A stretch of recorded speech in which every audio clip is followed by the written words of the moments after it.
actually wrong about where the peak was. I said it was that tree, and then I looked behind and realized that there's spires of rocks, which is a sign that you're near the peak.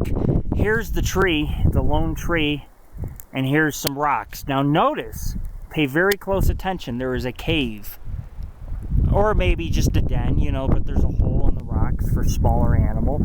It doesn't mean Bigfoot never stored a deer or two there. And then, of course, if you come over here, this is kind of dangerous. We have to be careful, man. We had a whole rock slide earlier, but you can look and you can see there's another rock formation. Large rock formations. Very good sign that we're at the peak. And you know, it's very harsh because not only do we have to deal with the hot rocks and the loose rocks, we've also had to deal with thorns. My legs are so cut up right now. Every time a thorn stabs me and I bleed, I ignore it and just focus on one thing, and that's getting to the peak. Because the peak is always the goal on every hike. You know, the Bigfoot stuff that we find, the evidence, that's all great, you know, but the peak is so we can give you guys a perspective of how large of an area this is and why we think Bigfoot roams the area. It's very hard for me to hold the camera and hike. It's not very steady, you know. We don't have a stabilizer or anything. You couldn't use one anyways.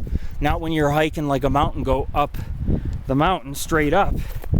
But you know, 300 feet of rocks, 400 feet of rocks, loose ones, big ones to climb over. It's a lot of work on our feet and everything else. And of course, this is a piece of quartz. We've noticed that we found some minerals up here, some rocks, some pretty cool rocks and things. This green mineral and some gold. You know, we do discover gold time to time. But I'm hiking up here. I'm gonna go hike here, and then I'm gonna hike up to around these rocks and stand on the peak, because it does get flat up there, and that's where the peak is. Look at Jared go. He's working his way up. He wants to make it. That's motivation, you know. And how can anyone not be motivated to give this a try? It's really a shame we haven't had investigators in years. People come out once, never ever come out again. I think it's too hard of work, or we expect too much, but you know, you haven't really lived life till you have seen something like this up close. And you know, we're standing about 25 feet, 30 feet from the top of this mountain, which overlooks Job's Peak. Another peak behind, Lake Tahoe sits behind that peak, and the Carson Valley. And of course, you can really see, because I got a good zoom on this, the historic town of Genoa, one of the first settlements in Nevada.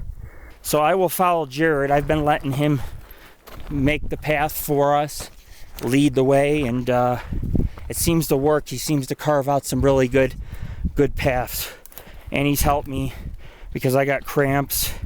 We're low on fluids once again. Doesn't matter if we bring 6 things of fluids. It's, you know, it's very difficult. So here's the cave. I don't know what the hell's in there. There's nothing in there. Take a peek inside.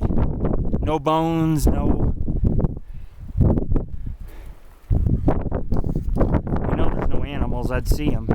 It's probably any deer bones, anything? No. Okay.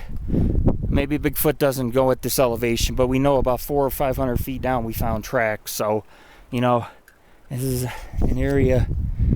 There's a lot of gold, a lot of silver probably. There's some right there. If you look, there's a huge piece of quartz. It's a quartz vein. If you were to dig down into the Sierras, you'd probably find gold and silver, but the peak is just around here. I see it flattening, so I'll do another video when we get to the peak, and that'll be one of our final videos, and maybe we'll film one on our way down.